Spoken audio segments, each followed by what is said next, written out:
Why did you run to the Americans?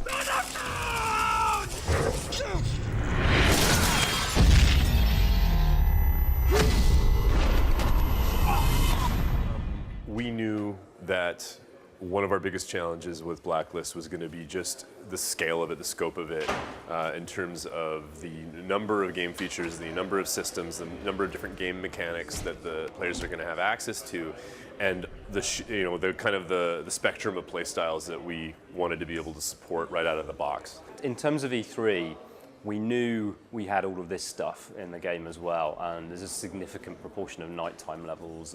We knew we had all of the stealth stuff and old stealth features which we brought back and improved. The problem is, what do you show when you want to show the game for the first time, right? You know, we know that demoing stealth is not easy to do. It's one of those things that's a lot more fun to play than it is to watch, you know, because it's methodical and, you know, can be seen as a little plotting, you know, but obviously if you're in the middle of it, if you're doing it, your brain's working on it, you're looking, observing the enemy, you're being tactical. But really E3 is a tricky one, because if you're doing a big stage presentation, you know, there's the version of the game that you can play action, and there's the version if you want to play stealth. So we knew that we had to kind of pick the thing out of that whole continuum of game features that was going to make the biggest splash and have kind of the biggest impact in a strict showbiz sense. And 5 minutes on a Microsoft press conference of a guy waiting for AI patrols to move about and then looking for stealth routes is not, you know, it's not the kind of thing that plays well there. So yeah, we went loud, we went in explosive, we went daylight, we went in a more action-driven way, because at that point you're committed. You might as well, like, don't do it half-assed, like go big with it. And so yeah, it's hard, right? Because you know, in the back, you know, behind the scenes while you're working on the game, it's going to be all this, you know, but you can't show all that. Right, not right away. You have to pick your battles.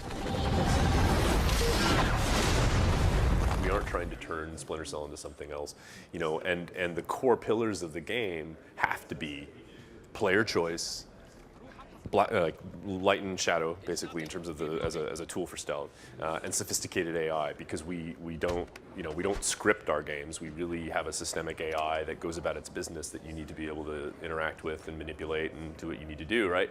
So, and what defines those three things, player choice, the AI, and the light and shadow, and how we choose to execute that formula, that's something that our fans have very strong opinions of, and they're a resource for us. They're kind of this knowledge base that doesn't get paid, you know, but that still, they know the games as well or better, you know, probably in some cases than the people working on them, because they've played them over and over and over, and they've really learned every nuance. So we would be stupid to not pay attention to that. You know, players do not fit into nice little neat boxes, right? We know that. We're not pigeonholing people, but we also do need to be able to detect and reward players based on criteria that the game's able to actually identify, right? So for us, what we did is we looked at kind of three main profiles of player.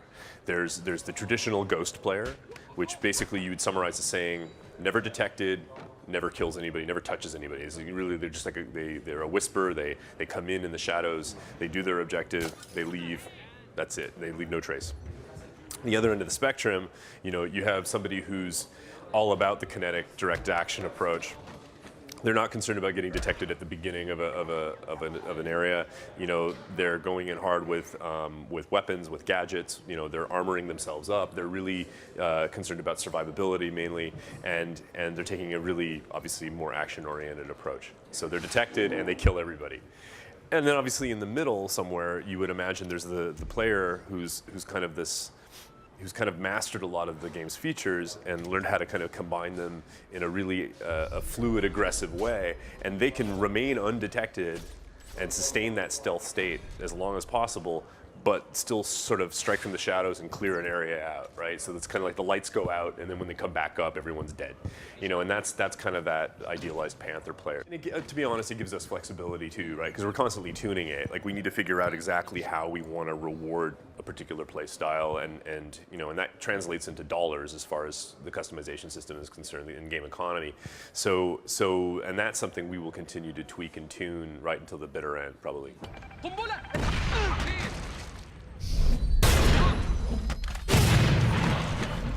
We were looking at how we could bring together and merge a lot of ideas that were obviously present from the original Splinter Cell games, plus a lot of these new concepts from Conviction, such as the mark and execute system and cover-to-cover movement, all that kind of stuff. Plus, we knew that as a general rule, we wanted Sam to feel more fluid, like the basic, controls and camera and character movement in the game. We wanted to be extremely fluid and have this, you never should feel like you're struggling with the controls in order to get somewhere. So we introduced this notion of active sprint, of being able to kind of glide over obstacles automatically and run up the sides of walls and that. And I think that, as all of these pieces came together, the way the takedowns evolved, the abductions, bringing the knife back as an option for players who want to go lethal, and then continuing to polish and refine mark and execute from beyond where it was in Conviction, we realized that there was a kind of underlying philosophy there, which is this notion that if Sam can do something, then he should be able to do it while he's moving. So the kind of ... in motion idea was born, and it's like, I think Christian, our animation director, put it best. He said, it's really more of a philosophy than a feature, and it's true. It's really something that we use to kind of inform the aesthetics of all of the different game features, the way they're implemented.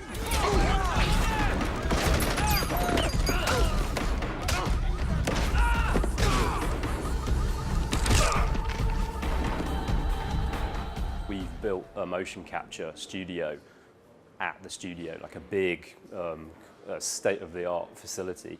And now when we're putting our kind of scripted events and our cutscenes together, we're actually having all of the actors play out the scene in real time.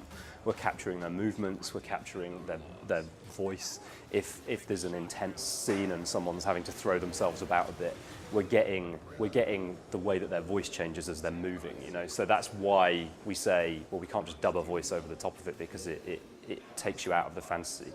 So it allows us to create these scenes where we've got really, we've got some really interesting tense moments between the characters, and you can see on their faces they're kind of like how they're reacting to each other, and all of that kind of stuff really just deepens the story aspects of it and gives us more control over the final product, if you like. The interesting challenge with, I guess, really all of the Clancy titles, but Splinter Cell has had its own version of that, is that when these franchises first started, it was kind of in the sort of pre 9/11, early 9/11 era, when people's understanding of what's going on in that shadowy world of spies and special operations and all that was really limited by definition, right? I mean, most of it was classified, I guess.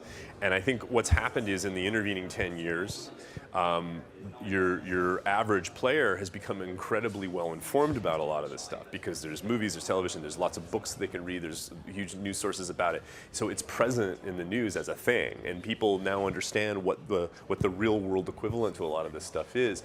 So as again, to pass the sniff test for believability, plausibility, have it feel like it belongs in the real world while still remaining an entertainment product that's fun to play and not, doesn't consist of multiple hours of sifting through intelligence dossiers and all that. That becomes an interesting challenge, right? So I think we work with consultants. We go out of our way to try to, obviously we stay fully abreast of what's going on in the news, and we spend a lot of time looking at the world and figuring out, in terms of geography, like how to tie things in an intelligent way that's believable. But again, I'm not the first person to say this. It's more about the authenticity of it than it is about absolute realism. And I think when you have movies like Zero Dark 30 coming out, or shows on TV like Homeland, it can only help us insofar as it shows that there's an interest in that world, right? And that people are excited by and attracted to exploring it. I think that you raise a good point, which is that those traditional media can kind of deal with portrayals of certain kinds of things, certain kinds of content, and offer a kind of a commentary on it because it comes from the perspective of a particular author. And whereas with games, I would argue that, well, there's people the developers obviously have a voice. At the end of the day, the voice that matters the most, the sort of intent that matters the most, is the player's intent.